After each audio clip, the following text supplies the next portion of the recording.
Aujourd'hui, les gens se demandent comment et quand l'économie mondiale va se relever de sa récession actuelle. Même si personne ne peut prédire l'avenir, les utilisateurs d'eToro recommandent de rechercher des informations en observant comment les marchés ont réagi aux épidémies précédentes. Par le passé, après une crise initiale due à une épidémie, les marchés ont mis environ 6 mois pour rebondir. Une baisse à court terme avait tendance à être suivie par la poursuite d'une tendance haussière. Par exemple, la grippe porcine a commencé en 2009. 6 mois plus tard, le S&P 500 a augmenté de 18% et, en un an, il était en hausse de 35%. Bien que les rebonds passés ne permettent pas de prédire ce qui va se passer maintenant, ils peuvent faire la lumière sur ce qui pourrait nous attendre. Vous souhaitez obtenir plus d'informations ? Sur eToro, vous pouvez consulter, poser des questions et comparer les stratégies de plus de 10 millions d'utilisateurs du monde entier. Participez à la conversation. Sur eToro, le leader mondial des réseaux de trading social.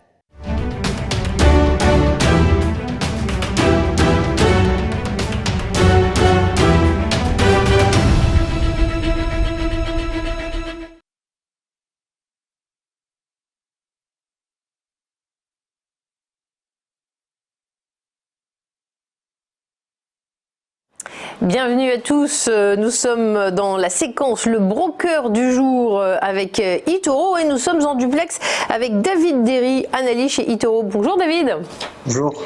Merci d'être avec nous. Alors eToro, on le rappelle, le leader dans le trading social, on le sait bien maintenant. On commence tout de suite avec les market movers en Europe. Alors du côté de l'Europe, quelle est votre lecture chez eToro en ce moment ? Alors les marchés qui pour le moment sont en train de rebaisser un petit peu. Donc là on est en hausse ce matin de 0,40, mais hier on perdait un peu de terrain. On peut voir que par exemple sur le CAC 40 on a un niveau aux alentours des 4500 points qui a quand même du mal à être dépassé depuis le début du mois de mai. Et on pourrait voir d'ici les prochains jours une descente à un niveau de support vers les 4350 points environ, ce qui représente le niveau bas du mois de mai. Et pour le moment, c'est assez intéressant à suivre parce qu'on s'était quand même bien repris. Depuis la mi-mars où les marchés étaient quand même bien remontés. Et donc là, avec le déconfinement, ça va être intéressant à suivre la semaine prochaine pour voir comment les marchés français vont réagir.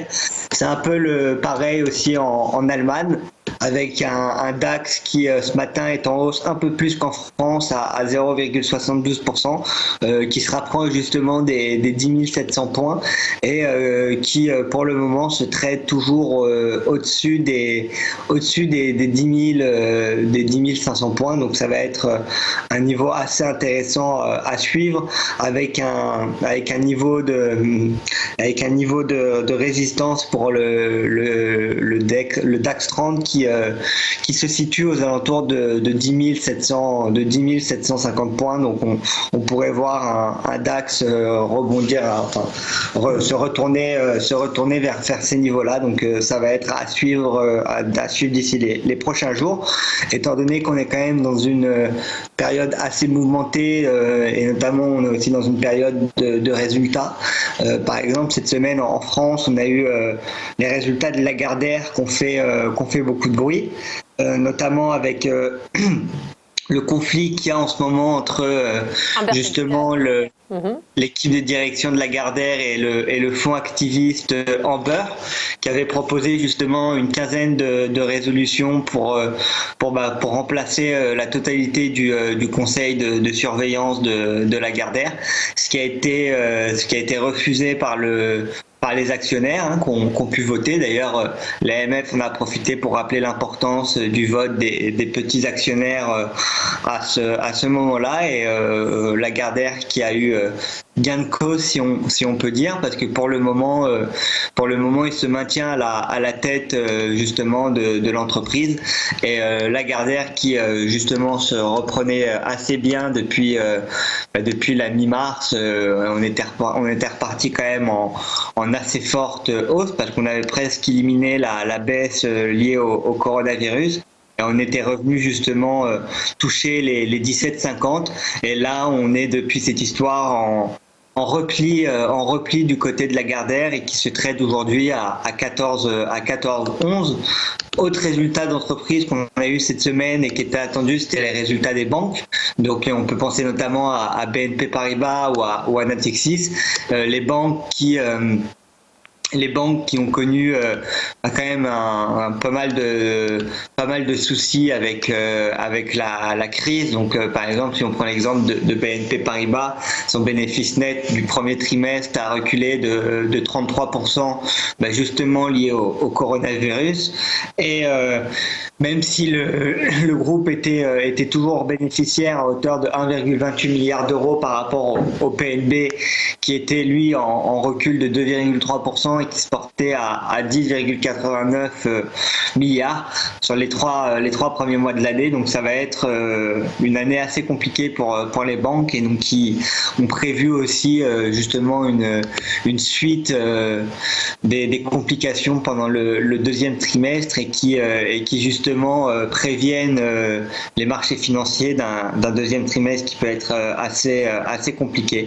Donc on a aujourd'hui BNP Paribas qui se trade aux alentours de 28 dollars, de 28 euros exactement, un peu plus de 28 euros, et qui est en train de repartir. Donc pourquoi pas essayer de retrouver les 30 euros d'ici les prochains jours. Et pareil, on a Natixis qui eux aussi ont connu un début d'année quand même assez compliqué avec le coronavirus, qui s'était repris justement de mi-mars à fin mars, début avril, pour ensuite quand même reperdre un peu de terrain, parce qu'on était passé de un peu plus de 3,50, on était redescendu à 2 dollars, et aujourd'hui on est en train de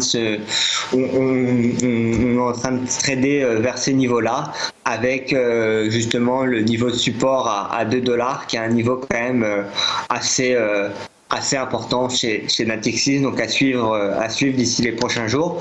Et sinon, dans les market movers européens, la semaine dernière, il y a eu Wirecard aussi qui a fortement dévissé et qui justement se trade aujourd'hui aux alentours de 80 dollars.